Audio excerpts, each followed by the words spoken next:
आइए बच्चों, आज के क्लास में हम लोग चैप्टर नंबर 10 वेक्टर अलजेब्रा की एक्सरसाइज 10.2 के क्वेश्चन नंबर 14 से सवालों को हल करेंगे और सीखने का प्रयास करेंगे। तो आइए बच्चों, क्वेश्चन नंबर 14 को आप पढ़िए, हम भी पढ़ेंगे, साथ में समझने का प्रयास करते हैं। तो देखिए, किताब उठाइए और आप क्वेश्चन नंबर 14 को पढ़ेंगे। तो देखिए, क्वेश्चन में दिया गया है, दर्शाइए कि सदिश i प्लस जे प्लस के अक्षों ओ एक्स ओ वाई और ओ जेड के साथ बराबर झुका हुआ है। तो क्वेश्चन तो बहुत सरल है बच्चों, समझना है आपको, केवल जोश के साथ समझिए बच्चों। आपको देखिए हम समझाने का प्रयास करते हैं। तो बच्चों देखिए, एक्सरसाइज हमारी है बच्चों, एक्सरसाइज देखिए बच्चों, एक्सरसाइज हमारी है 10.2, ठीक है बच्चों। और क्वेश्चन नंबर बच्चों हमारा क्वेश्चन नंबर 14 है। तो हमारे पास देखिए बच्चों एक वेक्टर है, ठीक है बच्चों। कैसा दिया गया है, i प्लस जे प्लस के एक वेक्टर है जो कि अक्षों ओ एक्स कामा ओ वाई एवं ओ जेड के साथ बराबर झुका हुआ है, के साथ बराबर झुका हुआ है, ऐसा क्वेश्चन है। बराबर दिखाना है ये बच्चों, हमको बराबर झुका हुआ है ये दिखाना है बच्चों, झुका हुआ है ये हमें दिखाना है। तो क्या करेंगे इस क्वेश्चन में, तो देखना है बच्चों कि जैसे हम लोग 3D में ये बच्चों, ये x अक्ष होता है, ये y अक्ष होता है और ये z अक्ष होता है और ये हमारा o अक्ष है, ठीक है। तो इसकी बच्चों झुकाव जो हम निकालते हैं तो उसमें हमें cos अल्फा और बच्चों क्या निकालना है, cos बीटा निकालना है और बच्चों हम लोगों को cos गामा निकालना है, ये निकालना है हमें। तो देखिए बच्चों कैसे निकालेंगे, आप समझते हैं cos अल्फा कैसे निकालते हैं। cos अल्फा में x/r होता है। अब r क्या होता है ये भी समझने का कोशिश करिए। होता क्या है, x/r में होता है x² plus y² plus z² का रूट, ये होता है। तो बच्चों इस a वेक्टर से आप तुलना करिए r वेक्टर की, तो यहाँ होता है xi yj और बच्चों zk होता है।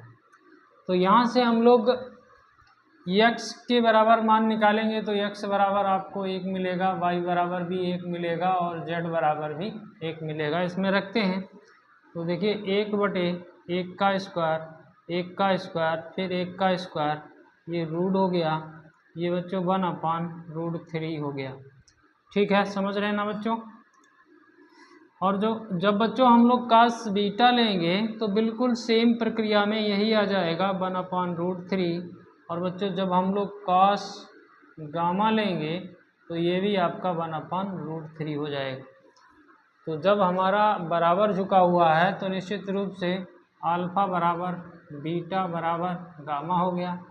अल्फा बराबर बीटा बराबर गामा, क्योंकि बराबर झुका हुआ है तो कोई दिक्कत नहीं आपका। देखिए cos अल्फा बराबर क्या है आपके पास 1/√3, तो अल्फा बराबर क्या हो जाएगा, cos इनवर्स 1/√3, ये आ गया आपका। यही बीटा बराबर आ जाएगा, यही बीटा बराबर आ जाएगा cos इनवर्स 1/√3। और बच्चों यही आपके पास गामा के बराबर आ जाएगा cos इनवर्स 1/√3। इस प्रकार से आपको सवाल को करना था। देखिए लंबा जरूर दिख रहा है लेकिन है कुछ नहीं। तो alpha beta gamma O X O Y O Z के साथ बराबर झुके हुए हैं, क्योंकि सभी का एंगल बराबर आ रहा है। समझ रहे हैं ना आप, ये करना था आपको। क्वेश्चन नंबर 15 को देखते हैं बच्चों।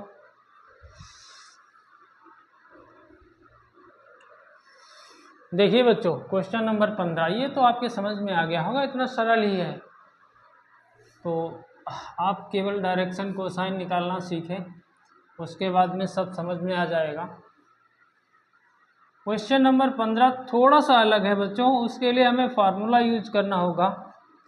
फार्मूला क्या होता है ये भी हम आपको समझाने का प्रयास करेंगे। तो देखिए बच्चों, पहले तो सवाल पढ़ेंगे। पहले आप सवाल पढ़ें, सवाल को पढ़ें। दो बिंदुओं P 2 3 4 क्या है, नहीं 15 है, 15 में है बच्चों आपका क्वेश्चन नंबर 15 है। एक P पॉइंट है आपके पास, P पॉइंट क्या वेक्टर ही है I प्लस 2j माइनस के, एक ऐसा वेक्टर है। और एक Q वेक्टर है आपके पास, Q वेक्टर है minus I plus j plus के, ये है जो आपके पास। को मिलाने वाली रेखा 2:1 के अनुपात में, एक अनुपात दिया गया है बच्चों यहाँ पर, अनुपात 2:1। और आपको क्या ज्ञात करना है, आपको दो सवाल दिए गए हैं, अंतः विभाजन, अंतः विभाजन के लिए सदिश निकालना है। और बच्चों सेकंड पार्ट में बाह्य विभाजन के लिए सदिश R को ज्ञात करना है, सदिश R को ज्ञात करना है। तो देखिए पूरा सवाल तो हमने नहीं लिखा है, लेकिन फिर भी जो दिया है वो लिख लिया है। तो देखिए बच्चों, करना क्या है, कुछ नहीं करना है आपको। पहले तो आप ये अंतः और बाह्य विभाजन समझिए। वैसे तो यहाँ पर आपको इस एक्सरसाइज से पहले एक सूत्र बताया गया है, इसको हम लोग यहाँ प्रूफ नहीं करेंगे, केवल उसको लिखने का प्रयास करेंगे। तो बच्चों अंतः विभाजन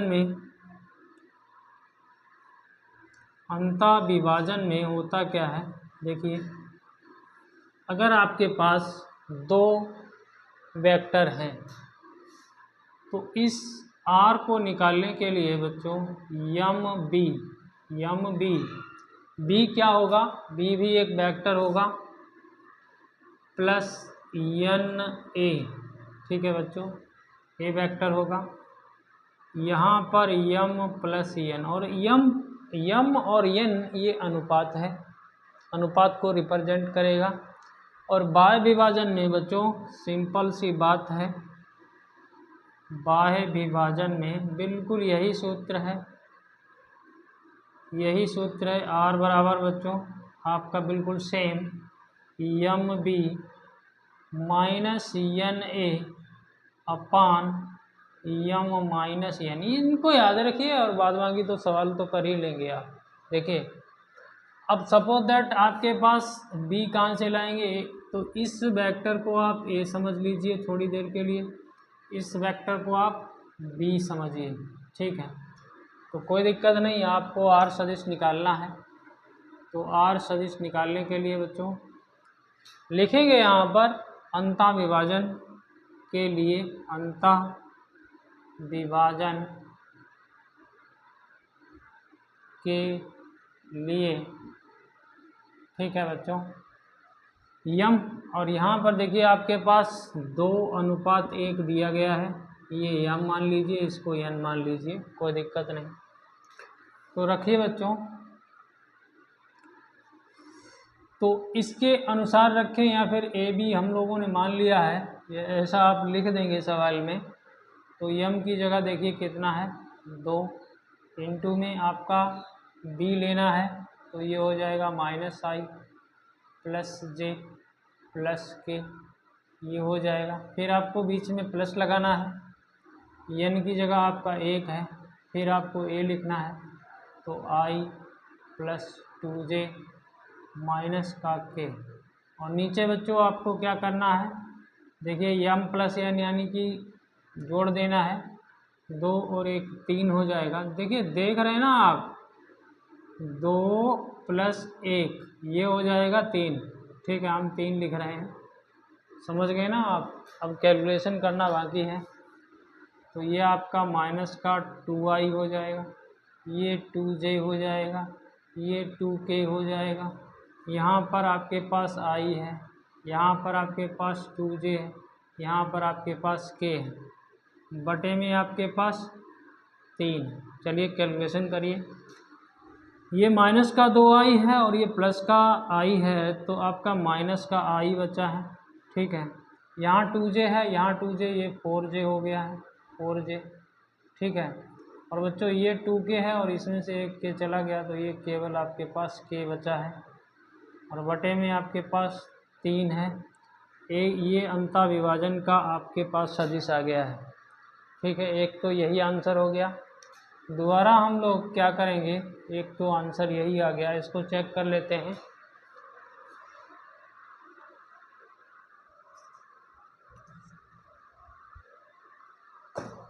सही है बच्चों, कोई दिक्कत नहीं।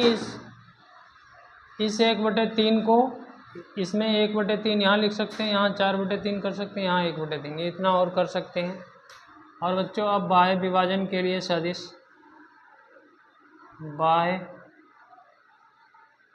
विभाजन के लिए सदिश। ठीक है बच्चों, r के बराबर क्या आएगा, यम तो वही है 2, फिर आपको यही लिखना है, ये वाला i plus j plus k, फिर आपको माइनस लगा देना है, 1 लिख देना है, a लिखना है, a आपका इधर मिटा लेते हैं।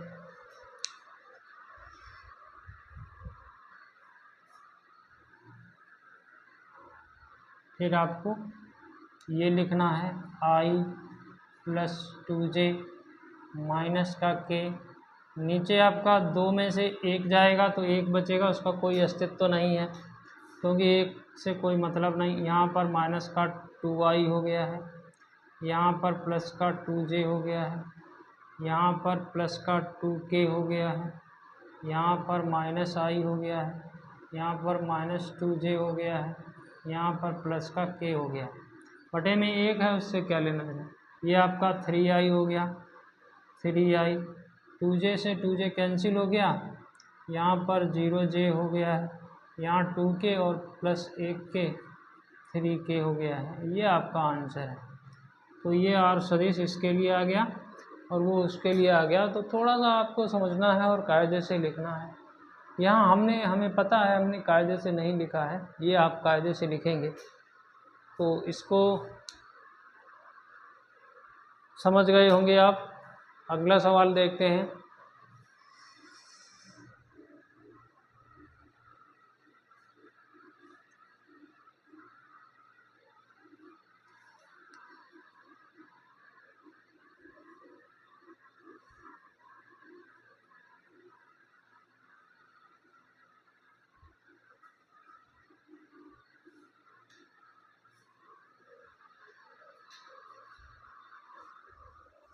अगला सवाल था बच्चों, क्या था,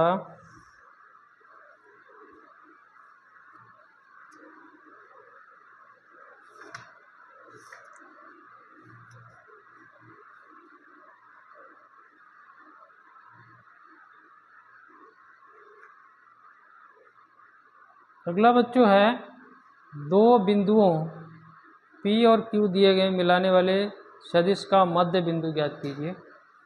तो क्वेश्चन नंबर 16 देखिए बच्चों, सरल सवाल है, इससे सरल और कोई सवाल नहीं हो सकता।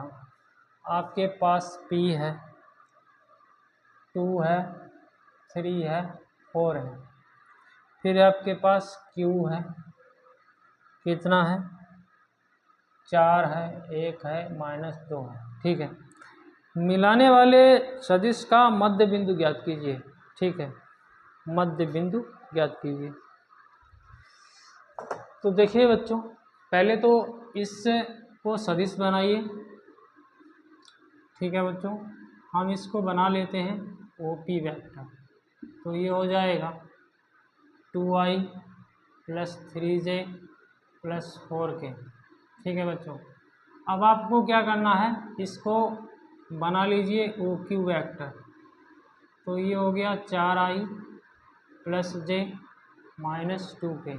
अब बच्चों आपको मध्य बिंदु का सदिश निकालना है, तो आपको करना कुछ नहीं है, O P plus O Q करके बटे 2 कर देना है, सीधी सी बात है। तो यहाँ देखिए 2i plus 3j plus 4k plus 4i plus j minus 2k, ये हमने लिख लिए हैं और बटे 2 करना है। तो देखिए 2 और 4 6i हो गया, 3j और 1j 4j हो गया, 4j और 2k ये आपका 2k हो गया। बटे में आपको 2 भाग लगा देना है, तो ये हो गया 3i, ये हो गया 2j, ये हो गया k। ये आपका मध्य बिंदु सदिश आ गया है। मध्य बिंदु सदिश का मध्य बिंदु, सदिश का क्या आ गया है, सदिश का मध्य बिंदु सदिश आ गया है। सिंपल सा क्वेश्चन था। अगला क्वेश्चन देखते हैं।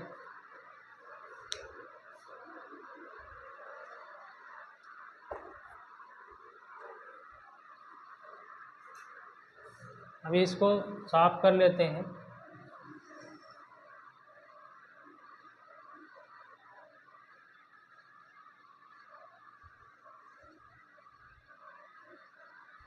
देखिए बच्चों, अगला क्वेश्चन भी कुछ इसी तरीके से है। होता क्या है, question number 17,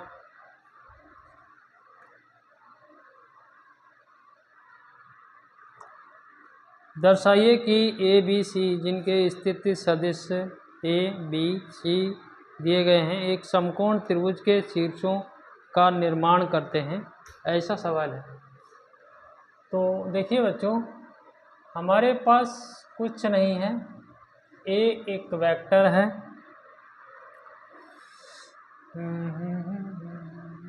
3i minus 4j minus 4k, ये एक वेक्टर है। यहाँ पर देखिए बच्चों, आपका v वेक्टर दिया गया है 2i माइनस j प्लस का k। एक c वेक्टर दिया गया है, यहाँ देखिए i माइनस 3j माइनस का 5k। ठीक है बच्चों, तो एक समकोण त्रिभुज के शीर्षों का निर्माण करते हैं। तो ए बी सी बिंदु हैं हमारे पास। तो देखिए बच्चों, सरल सवाल है, बस थोड़ा सा समझना है। तो देखिए, हमने एक चित्र बना लिया है, ठीक है, ए बी सी। ठीक है बच्चों, ये एक चित्र बनाया है। और समझिए बच्चों, आप अगर ये दूरी निकाल लें, ये दूरी निकाल लें, इन दोनों दूरियों का वर्ग करके अगर ये दूरी के बराबर आ जाता है, तो निश्चित रूप से ये एक समकोण त्रिभुज के शीर्ष जो सदिश दिए गए हैं, स्थित सदिश दिए गए हैं, वो स्थित सदिश समकोण त्रिभुज के कहलाएंगे। जब आपको ये जब आप इसके सबके सदिश निकाल के मतलब परिमाण निकाल लेंगे, तो निश्चित रूप से आपकी पाइथागोरस प्रमेय वेरीफाई हो जाएगी। तो निश्चित रूप से ये समकोण त्रिभुज के शीर्ष कहलाएंगे। ठीक है, तो करना क्या है, देखिए सीधी सी सिंपल सी बात है। अगर हम ये दूरी निकालना चाहें, ये वाली ए बी दूरी, तो सबसे पहले तो हमें ए बी वेक्टर निकालना होगा।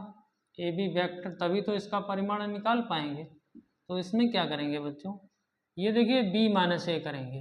तो इसको लिखने के लिए तो आप ऐसे लिख सकते हो, ऐसे लिख सकते हो, देखिए समझिए मेरी बात को, क्योंकि हम ज़्यादा गहराई में नहीं जा रहे हैं, केवल आपको सवाल लगाना सिखा रहे हैं। तो बच्चों बी वेक्टर जो है आपके पास, इसमें से आपको इसको निकाल देना है, ठीक है। तो देखते हैं बी वेक्टर कितना है, 2i माइनस जे प्लस के, तो इसको निकालना है तो 3i plus 4j plus 4k। Calculation करिए आप। तो देखिए बच्चों ये आपका 3i माइनस का हो गया है, यहाँ देखिए प्लस का 3j हो गया है, यहाँ देखिए प्लस का 5k हो गया है। ये आपका ए बी वेक्टर आ गया है, ए बी वेक्टर आ गया है, ठीक है। समझना तो आपको पड़ेगा। तो यहीं पर इसका हम परिमाण निकालें बच्चों। तो देखिए इसका परिमाण निकाल दें तो -1 का स्क्वायर हो जाएगा, ये 3 का स्क्वायर हो जाएगा, ये 5 का स्क्वायर हो जाएगा, का रूट हो जाएगा।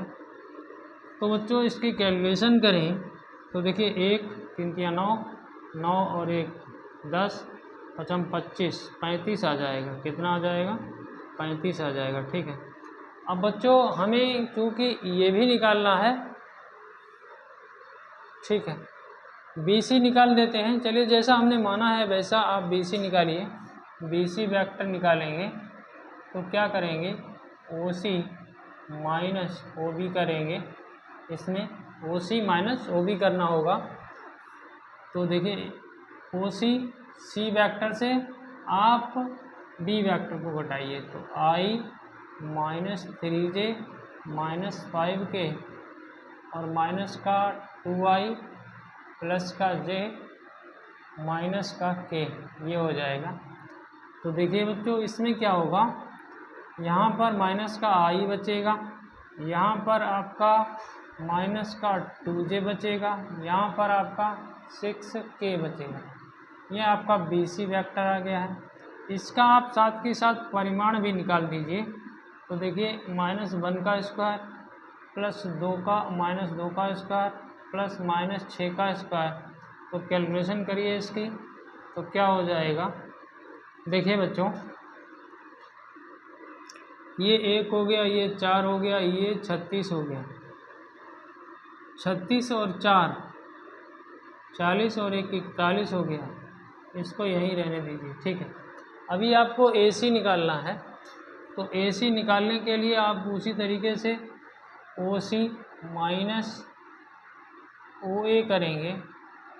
देखिए बच्चों OC तो I minus 3j minus 5k से A घटाएंगे तो माइनस का 3i प्लस का 4j प्लस का 4k, ये हो जाएगा। अब देखिए कैलकुलेशन करिए तो ये माइनस का 2i बचा है, यहाँ पर प्लस का j बचा है, यहाँ पर माइनस का k बचा है।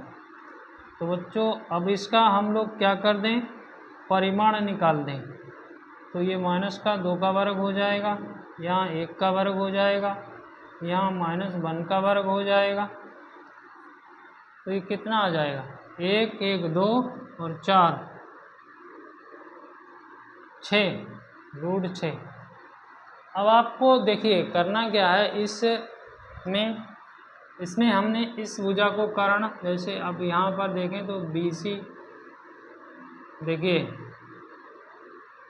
BC वेक्टर के परिमाण का वर्ग AB वेक्टर के परिमाण का वर्ग प्लस AC वेक्टर के परिमाण का वर्ग बराबर हो जाना चाहिए। यही तो होना चाहिए समकोण त्रिभुज के लिए। तो BC कितना आया, BC कहाँ है, BC आपका √41 है। तो √41 का वर्ग करिए बराबर, ये आपका √35 है। तो √35 का वर्ग करेंगे, ये आपका √6, तो √6 का वर्ग करेंगे तो आप देख रहे हैं ये 41 के बराबर 35 और प्लस 6 बराबर हो गया। तो 41 के बराबर 41, यानी कि ये कंडीशन हमारी फुलफिल हो गई। तो इसका मतलब जो हमारे पास ABC 3 बिंदु दिए गए थे उनके स्थित सदिश समकोण त्रिभुज के ही शीर्ष हैं, समकोण त्रिभुज के ही स्थित सदिश हैं। तो इस प्रकार से इसमें एक एग्जाम्पल भी दिया गया है बच्चों। देखिए आपको हम जानकारी देते हैं। देखिए बच्चों,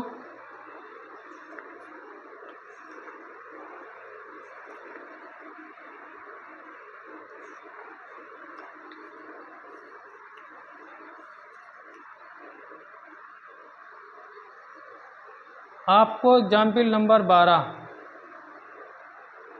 दिया गया है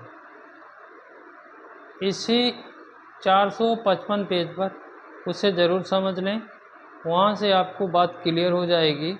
तो थोड़ा सा हमने शॉर्ट कर दिया है, इसके लिए हमें खेद है, क्योंकि ज़्यादा लंबा वीडियो बन जाएगा, इसलिए आप समझते रहिएगा। क्वेश्चन नंबर 17 तक ही आज हम लोग क्वेश्चनों को करेंगे। 2 सवाल विकल्पी बचे हुए हैं, उनको हम अगले वीडियो में लेंगे। तो बच्चों, यदि आपके समझ में आया हो, सवालों को आपने समझ लिया हो, तो आप हमारे चैनल को सब्सक्राइब करें, बेल आइकन को प्रेस करें, ऑल पर सेट करें, दोस्तों में शेयर करें, वीडियो को अंत तक देखें और वीडियो को लाइक करें। जय हिंद, जय भारत।